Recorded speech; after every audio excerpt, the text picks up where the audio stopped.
புதுச்சேரியில் போட்டியிடும் அதிமுக மற்றும் தேசிய ஜனநாயக கூட்டணி கட்சி வேட்பாளர்களை ஆதரித்து எடப்பாடி பழனிசாமி பிரச்சாரம் மேற்கொண்டு வருகிறார். அதனை காணலாம். இரட்டலைக்கு அதேபோல கூட்டணியில் அங்கம் வைக்கின்ற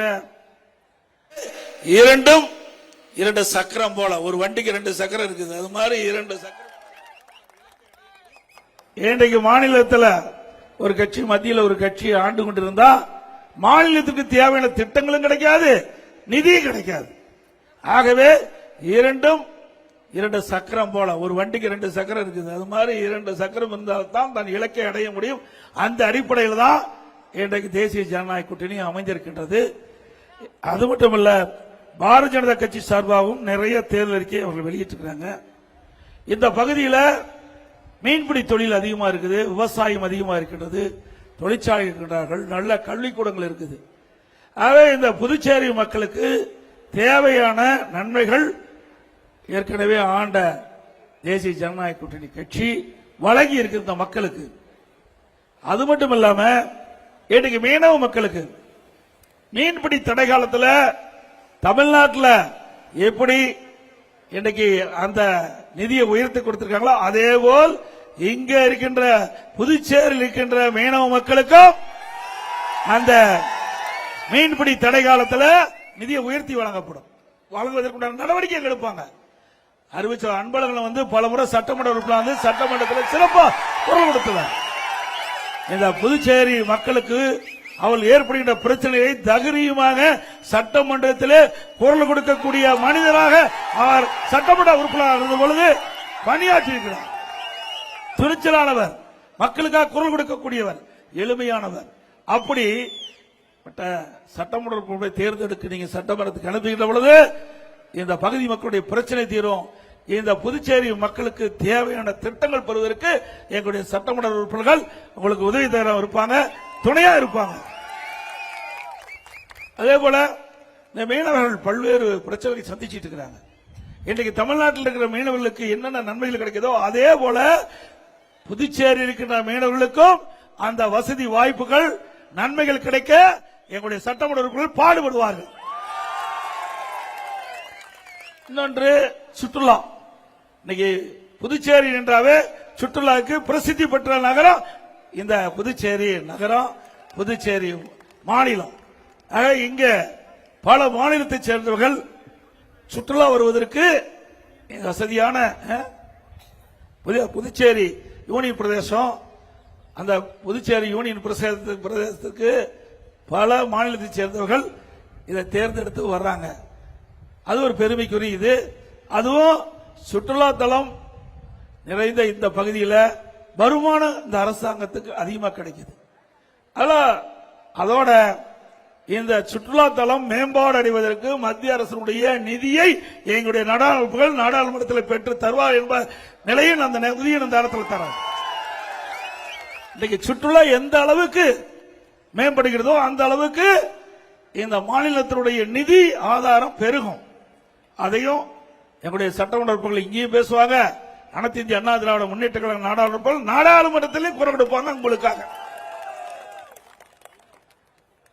அதே போல இந்த புதுச்சேரி யூனியன் பிரதேசம் நீண்ட நாள ஒரு கோரிக்கை, தனி மாநில அந்தஸ்து கிடைக்க வேண்டும் என்று.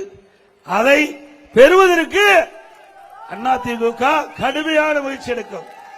மத்திய அரசோடு தொடர்பு கொண்டு இந்த புதுச்சேரி யூனியன் பிரதேசத்தை தனி அந்தஸ்துடைய மாநிலமாக உருவாக்குவதற்கு பாடுபடும் என்ற செய்தியும் இந்த நேரத்தில் தெரிவிக்க விரும்புகிறேன். அதோட இந்த மரியாதைக்குரிய அண்ணன் ரங்கசாமி அவர்கள் முதலமைச்சர் காலகட்டத்தில் கொரோனா வந்தது. தமிழ்நாட்டில் எப்படி வந்தது அதே மாதிரி இந்தியா முழுவதும் உலகம் முழுவதும் கொரோனா காலம். அந்த கொரோனா காலத்தில் மக்கள் படுகிற துன்பத்திலிருந்து மீட்டெடுத்தது இந்த புதுச்சேரியில் இருக்கிற அன்றைய முதலமைச்சர் அவர்கள். எவ்வளவோ அடிப்படை வசதி செஞ்சு கொடுத்தாங்க. அதே போல பாரத பிரதமர் நரேந்திர மோடி அவர்கள் திறமையா செயல்பட்டு இன்றைக்கு கொரோனா வைரஸ் பரவலை தடுப்பதற்கு அதற்கு தேவையான மருந்துகளை கண்டுபிடித்து விலை மதிக்க முடியாத உயிரை காப்பாற்றப்பட்டது மத்திய அரசாங்கத்தின் மூலமா. சாதாரண வல்லரசு நாட்டில் கூட அதற்கு தேவையான மருந்துகள் கண்டுபிடிக்கவில்லை. கொரோனா வைரஸ் பரவலை தடுப்பதற்கு தேவையான மருந்துகளை கண்டுபிடித்து இந்தியா மட்டுமல்ல வெளிநாட்டுக்கு அனுப்பி வச்சு வெளிநாட்டுக்கின்ற மக்களையும் காப்பாற்றிய பெருமை பாரத பிரதமர் நரேந்திர மோடி அவர்களுக்கு உண்டு. அந்த காலத்தில் இந்த மாநிலம் மிக சிறப்பாக செயல்பட்டது, மக்களிடத்தில் மிகப்பெரிய வரவேற்பு பெற்றது. இந்த புதுச்சேரி யூனியன் பிரதேசம் கடற்கரை ஒட்டியது, அடிக்கடி புயலால் பாதிக்கப்படும். அதுபோல இந்த மாநிலம் முழுவதுமே ஒரு காரைக்கால் எடுத்துக்கிட்டீங்களா, அங்க அடிக்கடி புயலால் பாதிக்கப்படும். இப்படி புயலால் பாதிக்கப்படுகிற பொழுது விரைந்து வேகமா துரிதமா செயல்பட்டு அந்த புயலால் பாதிக்கப்பட்ட மக்களுக்கு தேவை நிவாரண உதவிகள், அடிப்படை தேவைகளை நிறைவேற்றது கடந்த கால அரசாங்கம் என்பதை நேரத்தில் தெரிவிக்க விரும்புகிறேன். அதே போல இன்றைக்கு திராவிட முன்னேற்ற கழகம் நல்லா தெரியும், திரு ஸ்டாலின் நம்ம நாளைக்கு நாளானிக்கு வருவார் நினைக்கிறேன் தேர்தல் பிரச்சாரத்துக்கு. அங்க கொள்ளையடிச்சது போக பத்தாதுன்னு இங்கேயும் வந்து கொள்ளையடிக்க பார்க்கிறார். தமிழ்நாட்டில் கலெக்ஷன் கமிஷன் கரப்ஷன் பல்லாயிரக்கணக்கான கோடி ஊழல், கொஞ்சம் லஞ்சம் கிடையாது. டாஸ்மாக்ல விட்டு பல்லாயிரக்கணக்கான கோடி ஊழல் புரிஞ்சிருக்காங்க. இங்கேயும் வர்றாங்க. இங்க மதுபான விற்பனை அதிகமா இருக்குது, கண்ணை உறுத்திக்கிட்டு இருக்குது ஸ்டாலினுக்கு. ஏன் அங்க அடிக்கிறது இங்க வந்து அடிக்க கூடாது புதுச்சேரியில அப்படின்னு திட்டமிட்டு இருக்காரு. பிரச்சாரத்துக்கு வருவாரு, உங்களுக்கு நன்மை செய்ய வரமாட்டாரு, உங்களுக்கு இங்க இருக்கின்ற நிதியை சுரண்டுவதற்கு வருவார் திரு ஸ்டாலின் அவர்கள். உஷாரா இருங்க, நீங்க விழித்துக் கொண்டா பிழைச்சுக்கலாம். இல்லாட்டி தமிழ்நாட்டில் நடக்கிற கதிதான் புதுச்சேரியிலையும் நடக்கும் என்பதை நீங்கள் எண்ணி பார்க்க வேண்டும். தமிழ்நாட்டில் ஆட்சி செய்யல, அது குடும்பத்துக்காக இருக்கின்ற கட்சி, மக்களுக்காக இருக்கின்ற கட்சி இல்ல, மக்களுக்காக பாடுபடுகின்ற கட்சி இல்ல திமுக. ஆகவே இந்த தேர்தல் முக்கியமான தேர்தல். இன்னைக்கு காங்கிரசும் திமுகவும் கூட்டணி வச்சிருக்குது, ரெண்டு தானே கூட்டணி வச்சிருக்குது, ரெண்டு சேர்ந்து தானே போட்டியிடுது. தனித்தனியா அப்படியே எனக்கு கூட்டணி அமைச்சிருக்கிறாங்கன்னு நினைக்கிறேன். அது ஒத்து இருக்குதா? தனித்தனியா பிச்சிட்டு இருக்கிறாங்க அவங்க. ஆக ஒரு குழப்பமான நிலையில தான் கூட்டணி இருக்குது. இந்தியா கூட்டணி இந்தியா கூட்டணி ஸ்டாலின் சொல்லிட்டு இருந்தார், அதை மறந்துட்டார். சூழ்நிலைக்கு தக்கவாறு தன் நிலைப்பாட்டை மாற்றக்கூடிய கட்சியுடைய தலைவர் திமுக தலைவர் ஸ்டாலின். பச்சைவந்தி உங்களுக்கு நல்லா தெரியும், அடிக்கடி கலர் மாறுகின்ற கட்சி. அதே போல திராவிட முன்னேற்ற கழக கட்சியுடைய தலைவர் அடிக்கடி நிறம் மாறுவார். சந்தர்ப்ப சூழ்நிலைக்கு தக்கவாறு முடிவெடுக்கக்கூடியவர் ஸ்டாலின். அங்க தமிழ்நாட்டில் என்னன்னா இன்னைக்கு திமுக தலைமையில் ஒரு கூட்டணி, அதுல காங்கிரஸ், கம்யூனிஸ்ட் கட்சி, விடுதலை கட்சி, முஸ்லீமுக்கெல்லாம் இருக்குது.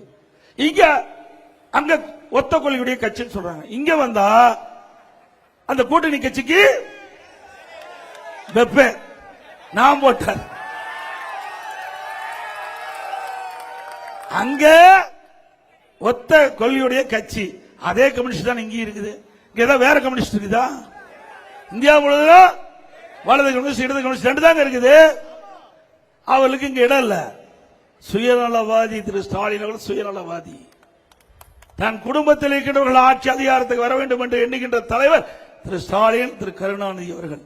ஆகவே அங்க வாக்குகள் சிதறக்கூடாது என்பதற்காக ஒத்த கொள்கையுடைய கட்சிகள் எல்லாம் இணைந்து தேர்தலை சந்திக்க சொல்றாரு. இங்க பாண்டிச்சேரிக்கு வந்தா அப்படியே அந்த பல்ட்டி அடிச்சு அவர்கள் வேற கூட்டணி அமைச்சிருக்கிறாங்க. அங்க ஒரு கொள்கை, இங்க ஒரு கொள்கை. இப்படி இரட்டை வேடம் போடுகின்ற கட்சி திமுக கட்சி. அதற்கு நீங்க வாக்களிப்பீங்களா? மக்களை சுருண்டுவதற்காக கட்சி நடத்திட்டு இருக்குது திமுக. மக்களை வாழ வைக்க இல்லை என்பதை நேரத்தில் தெரிவித்து, அதோட ஜூஜி ஸ்பெக்டர் ஊழல் கொடி பறக்குது பாத்தீங்களா? கொடி பறக்குதுல, எதுல பறக்குது? காத்துல பறக்குது. காத்த கண்ணுல பார்க்க முடியுதா? யாராவது பார்க்க முடியுமா? கண்ணுக்கு தெரியாத காற்றிலும் ஊழல் செய்கின்ற ஒரே கட்சி திமுக கட்சி. டூஜி ஸ்பெக்ட்ரம் அறக்கற்ற மத்தியில 1,74,000 கோடி கொள்ளையடிச்சு இன்றைக்கு நாட்டையே உலுக்கி விட்டது. இன்றைக்கு தமிழகத்தை மட்டும் கொள்ளையடிக்கல, இந்திய திருநாட்டில் இருக்கிற அத்தனை மாநிலத்திலும் தலைகுனிய வைத்த கட்சி திமுக கட்சி. இன்றைக்கு ஆளுகின்ற பொழுதே திராவிட முன்னேற்ற கழகம் மத்தியிலே ஆட்சி அதிகாரத்தில் இருக்கின்ற காலகட்டத்திலே அந்த துறையுடைய அமைச்சர் திரு கருணாநிதியுடைய மகள் சிறையிலே அடைக்கப்பட்டார். வரலாறு மறைக்க முடியாது. அப்படிப்பட்ட கட்சி திமுக கட்சி. ஒட்டுமொத்த மக்களுடைய வருவாயை சுரண்டிய கட்சி திமுக கட்சி. 1,74,000 கோடி கொல்ல இன்றைக்கு உலக நாடு முழுவதும் பரவி போச்சு. இவ்வளவு பெரிய ஊழல் இந்திய அளவில் நடக்கல, உலக அளவில் நடக்கல. அப்படிப்பட்ட உலக அளவில் நடந்த கட்சி திமுக கட்சி என்பதை மக்கள் உணர வேண்டும். அப்படிப்பட்ட கட்சி தலைவர் இங்கே வருவார், வாக்கு சேகரிக்க வருவார், அவருக்கு தகுந்த பதிலடி கொடுக்க வேண்டும் என்று அன்போடு இந்த நேரத்தில் கேட்டு எங்களுடைய தேசிய ஜனநாயக கூட்டணியில் அங்க வைக்கின்ற அனைத்து இந்திய அண்ணா திராவிட முன்னேற்றங்களை கட்டக்கூடிய ஆற்றல் மக்கவர் அனைத்து இந்திய அண்ணா திராவிட முன்னேற்ற கழகம் புதுச்சேரி மக்களுக்கு நன்மை கிடைப்பதற்காக பாடுபடும். அதே நேரத்தில் புதுச்சேரி மக்களுக்கு ஏதாவது தீங்கு விளைக்கின்றது நிலை வந்தால் அதை முதல் எதிர்ப்பது அதிமுக கூட்டமான உறுப்பினர். ஆகவே இந்த புதுச்சேரி யூனியன் பிரதேசம் மாநிலமாக வருவதற்கும் புதுச்சேரி மாநிலத்தில் இருக்கின்ற மக்களுக்கு யூனியன் பிரதேசத்தில் இருக்கின்ற மக்களுக்கு தேவையான அடிப்படை வசதிகள் முழுமையாக நிறைவேற்ற எங்களுடைய கழக வெற்றி வேட்பாளருக்கு 2 லட்சத்திலே வாக்களித்து வெற்றி பெற செய்யுங்கள். எங்களுடைய கூட்டணி கட்சி வெற்றி பெற செய்து மீண்டும் புதுச்சேரி யூனியன் பிரதேசத்திலே ஒரு நல்ல ஆட்சி மலர தேசிய ஜனநாயக கூட்டணி வேட்பாளர் அனைவரும் வெற்றி பெற நீங்கள் துணைநிற்க வேண்டும் கேட்டு எனது உரையை நிறைவு செய்கின்றேன். நன்றி, வணக்கம்.